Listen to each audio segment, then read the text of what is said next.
Hey guys, Professor Bill, Comic Book University, and Predator versus Wolverine, issue number one of, oh my god, this is amazing. This is a really stupendous comic book, and I have some questions about the title. We're going to get into all of that stuff once we start talking about who made this comic book. Yes, I have been freaking sick and my butt was in bed hard, but I'm back, baby. I'm back. Benjamin Percy is the writer. Ken Lashley and Greg Land and Jay Liston and Andrea DeVito, like so many people doing the art and the inks and this stuff. Beautiful freaking stuff, right? Juan Fernandez and Frank D'Armata does some color work in here and letters by VC's Corey Petit. Marco Checheco does the main cover. There's a whole lot of variant covers out there. This was an incredible comic book, guys. This was a very young Wolverine. Well, we start off with regular Wolverine. His shoulder was practically shot off. It's just the adamantium bone keeping him together, right? And that's gonna heal. That's gonna stitch together over a couple of minutes, but it's gonna take a couple of minutes. In the meantime, he's losing a lot of blood, right? Leaving a ridiculous trail behind him. He goes walking, and he sees the predator come up behind him. And it's like, uh-oh, this is about to get bad. And then we do a huge flashback to way back in time where it's a young Wolverine. Doesn't even have any hair on his cheeks. Because, the sideburns, the mutton chops, yeah, that. So he's young. He's still got the bone claws and all that. And he gets lied to. I love how they actually made a story for this. And it was a good story. Some guy comes up and tells him, oh no, these people have kidnapped my kid. I need you to help me to get my kid back. And da da da da da. You find out it wasn't quite like that. That's okay. Because it leads right into Predator versus Wolverine.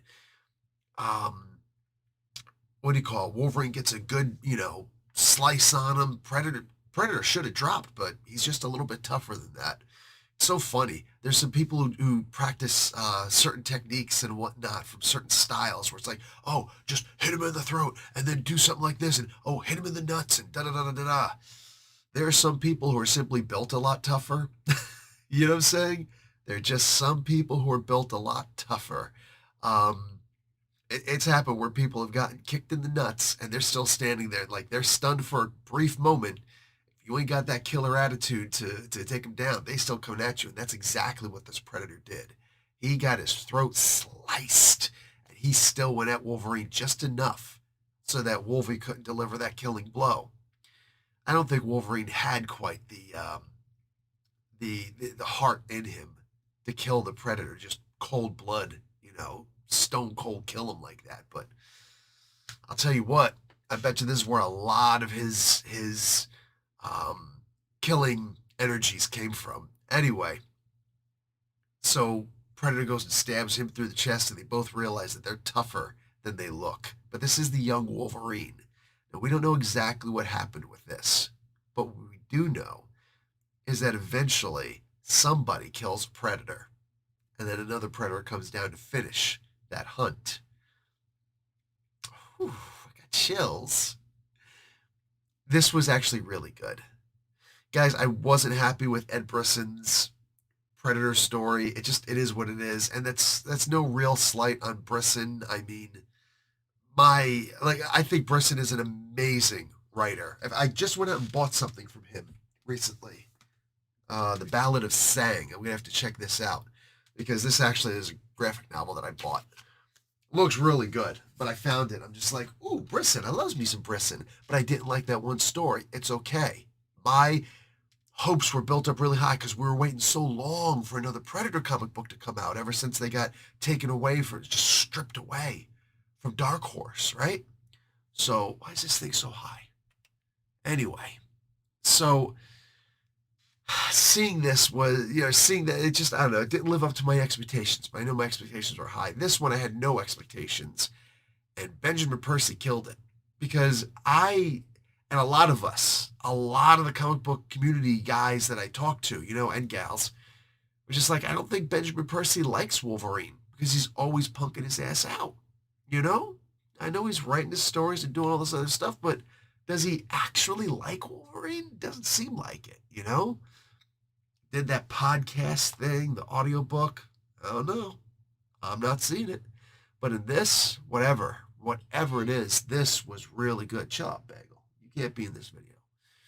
This was really good. I love this. Now, here's the problem I have with the title. You know the most recent Godzilla versus King Kong thing that came out, Godzilla 1? He won, W-O-N.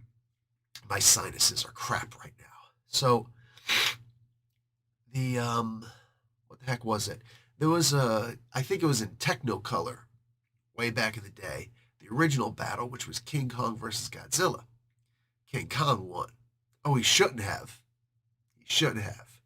And I know everybody says, oh, there's an alternate version out there where Godzilla actually won.